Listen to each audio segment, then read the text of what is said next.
Welcome to Comfy Cozy Knitting. My name is Laura and I am here to share what I've been doing, what I've been knitting, what I've finished. I may share some other things. I like to share book quotes, so I have some for you. And I also wanted to, this is kind of silly. Okay, some of you subscribed recently because of Allie Makes Everything. She mentioned my podcast, which was so kind and generous of her. And so she is someone that I watch. And recently she shared an update on her Serendipity sweater. She finished it. It was beautiful. And it just made me want to knit a Colorwork sweater even more. And I like knitting colorwork. It's new to me. I started with my colorwork socks back in the fall. These were Summerly, the August colorwork cuff socks from the Colorwork Cuff Club, which is a pattern you can buy. It's like a pattern of patterns. It's a collection, really. So anyway, yeah. When I knit that, I realized this is addicting. I love it. I want to do this more. But I had my sock shop. I had other projects. And so I just haven't really been able to do stranded color work. I think I've done it one other time for a gift. Someone purchased socks from me, the same exact pattern. So I knit them again, I think in December. So that's all I've done. And so I'm really eager and itching, as you probably have heard if you've watched any of my recent episodes. Like, I just want to play with color. I want to have fun. And so when I saw Allie's sweater, I was like, oh man, this just reminds me how much I want to knit a Colorwork sweater. So I had it in mind to do a whole episode just about sweaters that I have been looking at, that I have been interested in knitting. And I didn't do it like, it wasn't a sequential list, like, oh, from least favorite to favorite. But I did end it, at least in my notes, with the most beautiful, in my opinion, and also most complicated pattern on my list.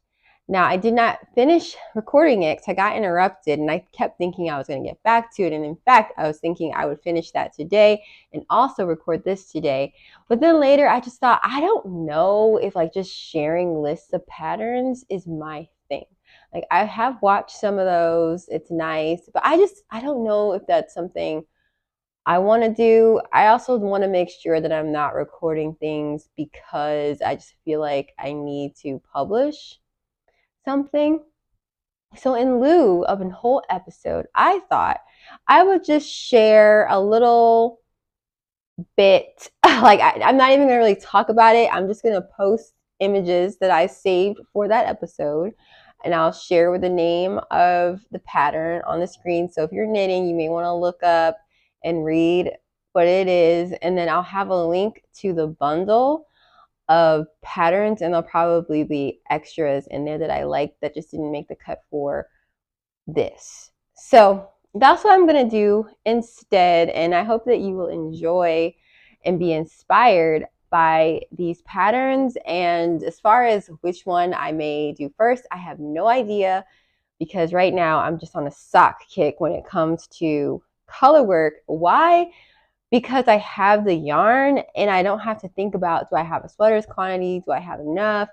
And so I may just wait until I knit enough socks and I have all these like scraps and things, and I can kind of think through like what I want to knit with them. I don't know. I have enough on my queue, I guess, of sweater knitting. Does that make sense grammatically? I have enough sweaters in my queue that I don't really need to fixate on a particular colorwork sweater. But I wanted to spend time just thinking about it and having fun in that thought process because of Allie's video, and just because I already had this bundle, and I just thought, wouldn't it be fun to share what things I've been looking at? Serendipity was not on my radar. Let me tell you why. Okay. This might as well just be its own episode, right? Like, sometimes I see a colorwork sweater and it's cool, but it doesn't draw me in because I can't imagine how I could play with color in such a way that I would love that sweater. And I think that's what I saw with Allie's, like the way she used variegated yarn in her Colorwork sweater that I just thought, her stranded Colorwork sweater, I mean, that is a pretty sweater. She also made some modifications that made it look a little more modern, a little more unique. So anyway, you should go check out her video on that. And let's move on.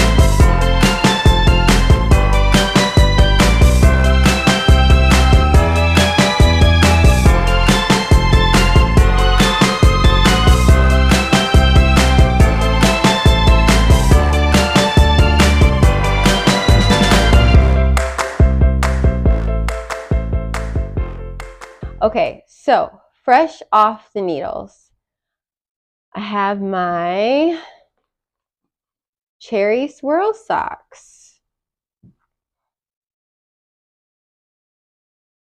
I'm going to bring one up closer so you can see, I hope you can see the little slip stitches that are slanted going down. Oh, it's going that way over there. It's a really cute way to knit with variegated yarn. I really like them. I've already talked about the squish factor. Like these are so comfy. These are so cozy, yummy yarn. This is knit with the Fleece Artists Organic Cottage Socks, and this is a pattern by Fleece Artists called Cherry Swirl Socks. Right now, I don't like these they look really big and loose. Like this area looks really loose. But when I knit it, it wasn't like that. And when I tried them on, it was perfect. Right now they're loose. And let me tell you why. This is something I've been discovering. These are superwash merino socks with nylon. What I'm learning about superwash, and I would love to hear your thoughts. So let me know in the comments your thoughts if you've seen this to be true, what your experience has been. A lot of times when you hear people talk about superwash, whether they're knitting socks or sweaters, but especially with sweaters, they'll say that superwash tends to grow, that the structure isn't the same as just 100% wool, not treated with the superwash, whatever stuff. That whatever they do in that process changes the fibers in such a way that it grows more. It ends up having maybe more drape, maybe you would want, maybe more drape than what the design called for. And so it's like something people have to consider when they're using superwash yarn. So a lot of sock yarn is made with superwash merino.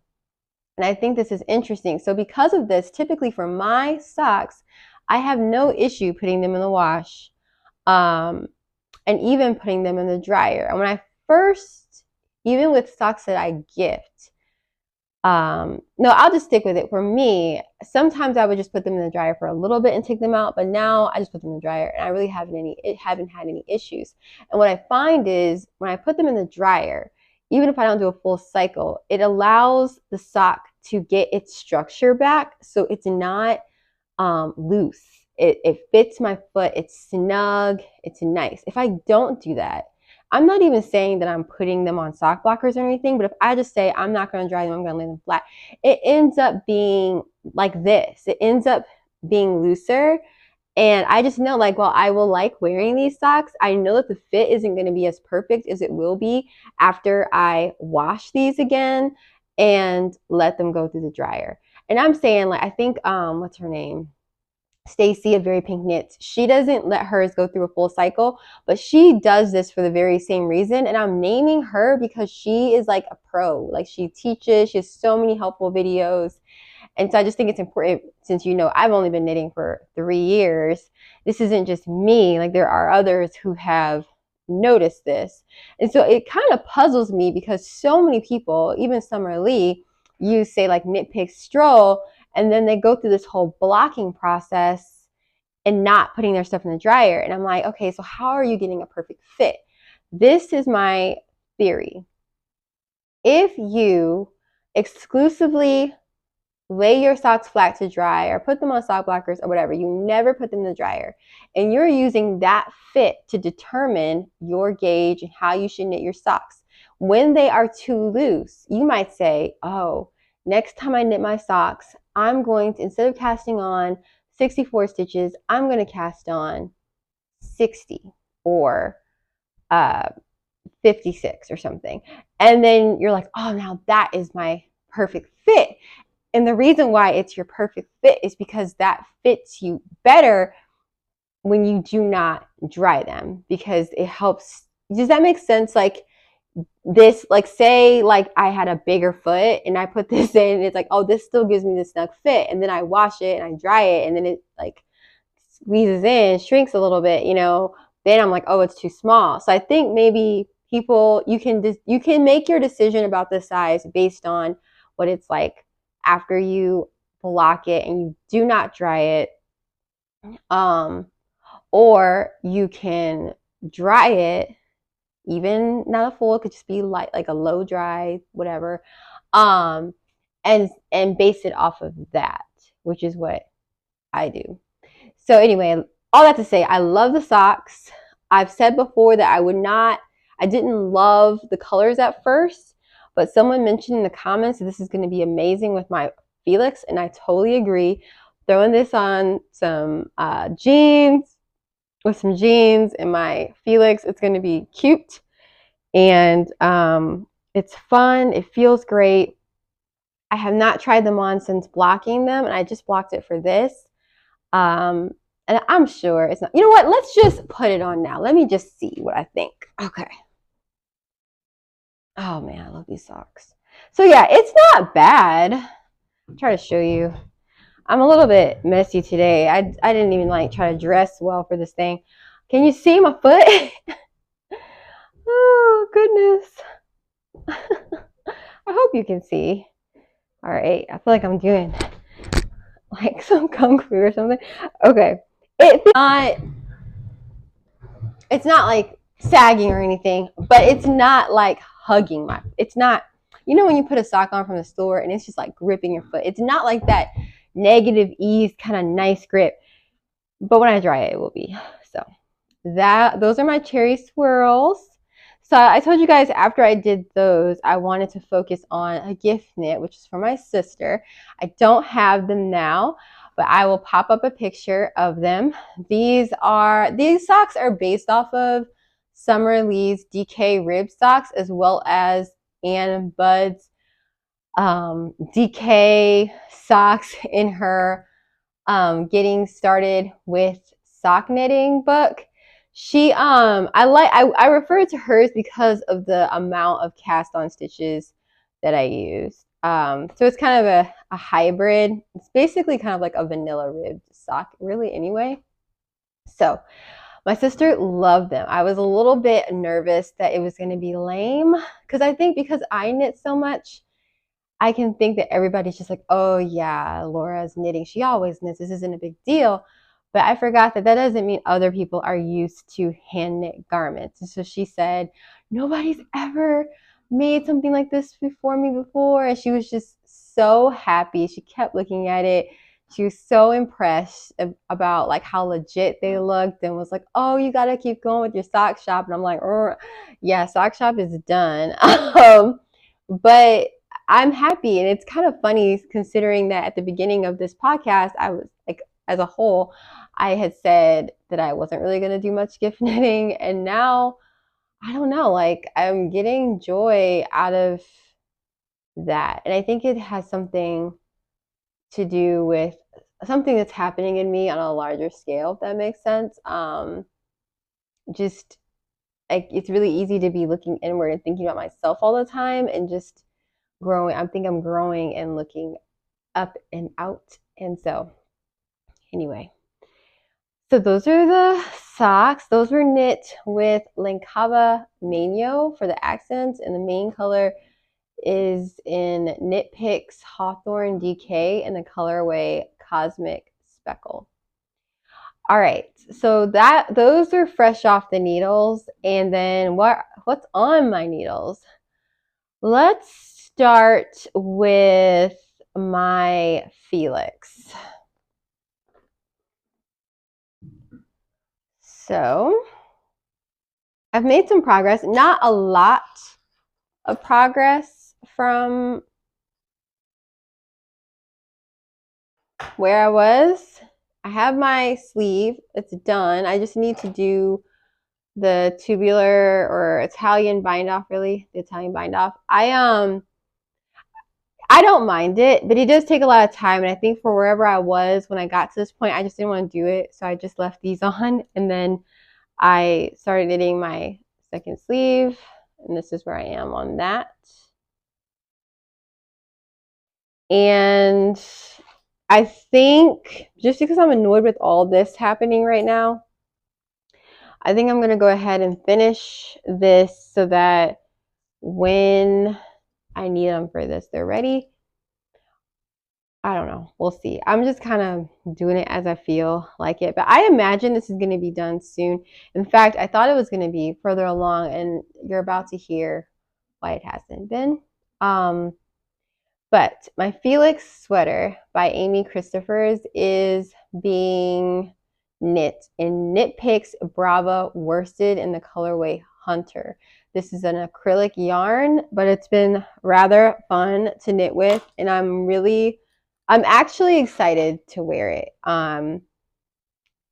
Especially if I can get the perfect length. And since I went ahead and bought 2 extra balls, I think I'm going to be good when it comes to length. My priority with this sweater is to make it feel as comfy and as cozy as I possibly can, so that will make me reach for it even if I'm not as happy with how hot I get in it. And I'm definitely going to try to wear it when I need that kind of heat.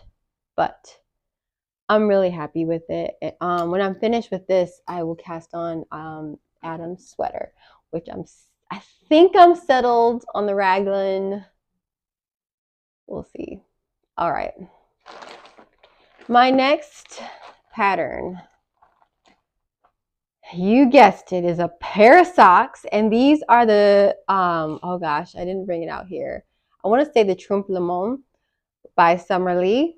And is it Trompe le Monde? Trompe le Monde socks by Summer Lee. Leaving it open because I want to show it to you in a minute. So bear with me because this is a bit heavy of a subject for me. But these are the socks. This is how far I am. So as you can see, that's why I haven't made more progress with the Felix. I finished my cherry swirl socks. I finished my sister's socks, and I'm almost done with the legs of these. This is my preferred way of knitting socks, knitting them in tandem on DPNs, double pointed needles. It looks more complicated than it actually is, and yeah, that's true of just the double pointed needles and even the pattern. To get this little thing, it's actually funny enough, very similar to these. I'll show it to you. You see? You're using slip stitches to bring those stitches out like that. These are going straight down, these are slanted. Notice the difference in gauge. These are both fingering weight. I really want to say this is more of a light fingering. And this reminds me of, if this is fingering, if this is what fingering really is, then this is more like sport. I don't know. They're just very different. They're very different. Okay. So I really love these. I wish I could take credit for the color. This is like a red. This is knit in Linkava Sulo. I get my Linkava yarn from Finished Knits, an online shop, US online shop. Nora imports yarn from her home country, Finland. and makes it accessible to us. And Linkava is very affordable. And so I love that for a woolly wool option. So this is, and actually both of these are not that. The red is Linkava Sulo. The pink, and it's kind of a coral pink, is Cascade Heritage. I want to say this is Peruvian, but I could be wrong. But it is woolly. It's not like that soft merino. And so even though it doesn't have the nylon with it, I'm putting it with this Linkava Sulo, and it's great. Remember this? This was some of that yarn I got to play with for Colorwork. So I can't take credit for this. I was inspired by Summer Lee herself. Look at that. Now the colors that she's using, this is an orange, red with like a blossom pink. I think the color she has here is Nitpick Stroll, Dogwood Heather, and Boy. But that idea of like a red with a pink, I just love that. And so I am knitting these. This is another gift knit. A dear loved one has been diagnosed with cancer. One of the dearest people to me. And this person prefers to stay private for right now. Not a lot of people know about this diagnosis. And this person will be starting treatment this week. If I had known that this is where it was going to go and it would be this week, I would have gotten these done sooner. And actually, I just found out today that the treatment includes chemo, and I've been very, I didn't anticipate that it would mess me up so much, but it has. I almost thought I might not be able to record this, but I just wanted to share that with you. So these are almost like, I don't know if you heard of people like knitting prayer blankets or prayer shawls. These are almost like prayer socks as I pray for this person as I knit. And I'm hoping to finish and send it to them because they are not in my state, which makes it even harder. So this can be a blessing and a comfort to them as they suffer through the side effects or just the mental anguish of sickness and the uncertainty and all of that. So, and I like the color. This person, I don't know that they love red. It's not one of their colors, but I felt like it's an accessory. It's okay. But I like it. And what I plan on telling them is that I wanted something bold because we're praying bold prayers for them. And also the colors are like traditionally like colors that represent love and care. And so I want them to look at these and know that they are loved and cared for by God and by us. So that is that. Okay. All right. Now, I don't think there's anything else I wanted to share on that note. Time for some water.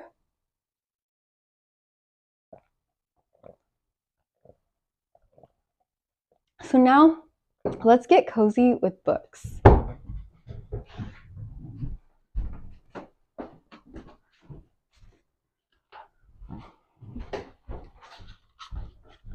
So I have my commonplace journal, and I didn't really pick this out ahead of time. I'm just kind of flying by the seat of my pants because I have an opportunity to get with y'all, and I just wanted to do it.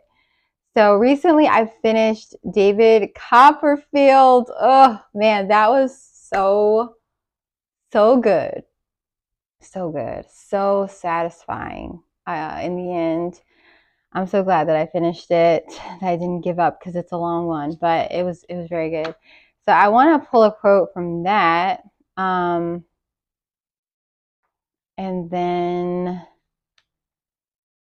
I think I found one. And for number 2. Okay. One is from a book I finished, and the other is from a book I'm actually still reading, which I said I wouldn't do, but you know, why do I make up these rules? Like they're just arbitrary. They don't matter. It's fine. So my first quote is from David Copperfield, and it is so hard to choose one. So let's just accept the reality that we are going to revisit David Copperfield again in the future. Okay, so here's the quote.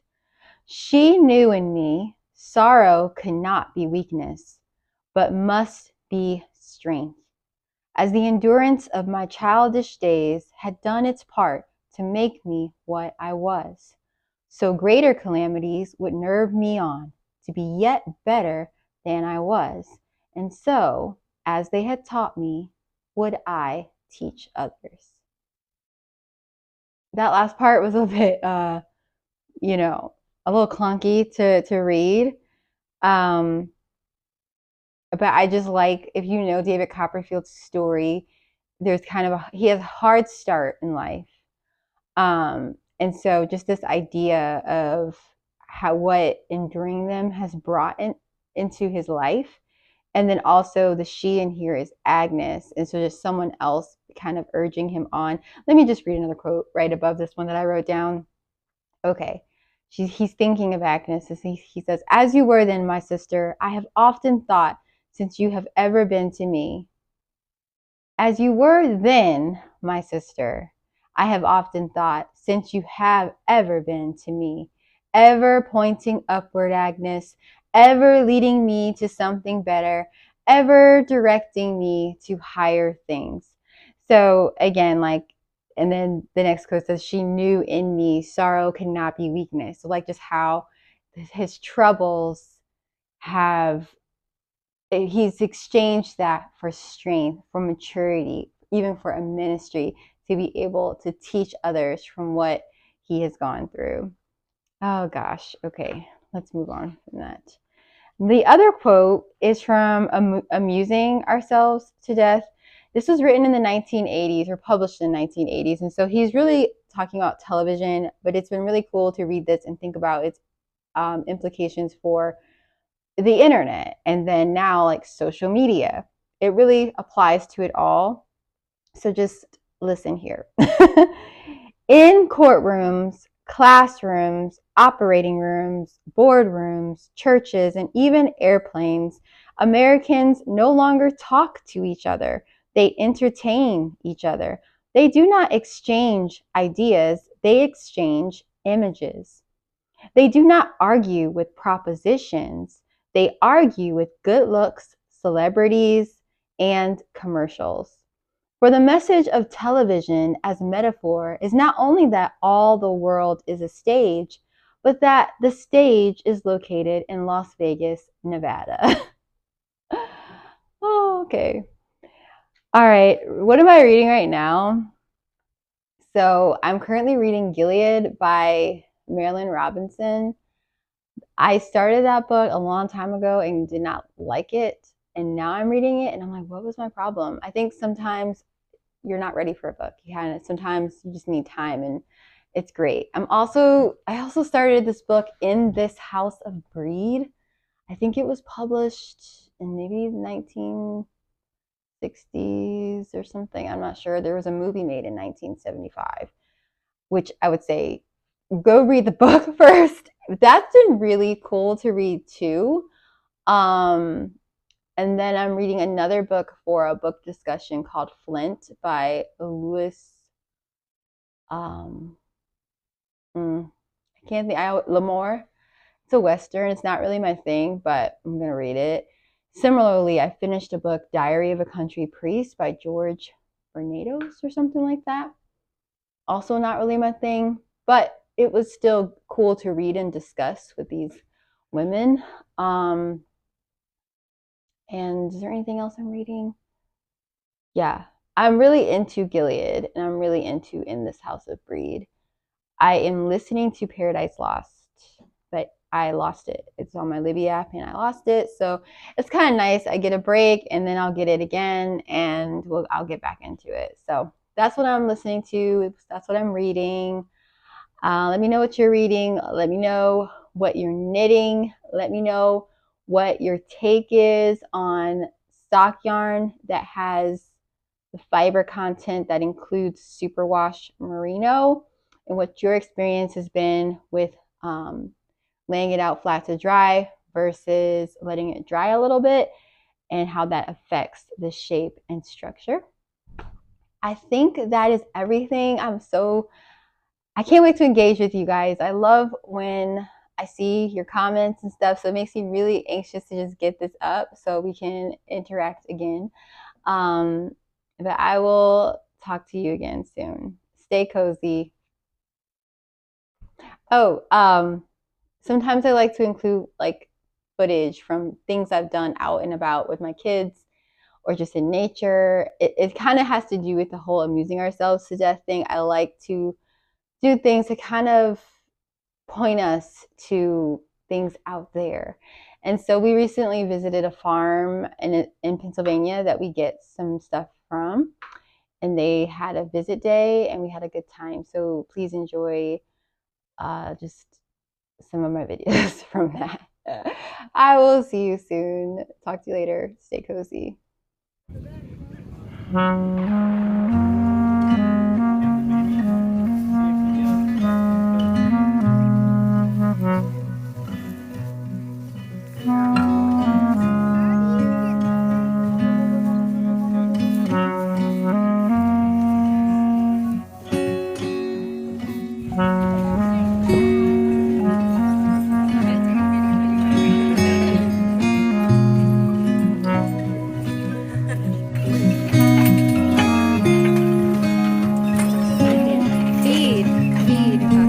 If you like this video and you haven't already, please like and subscribe.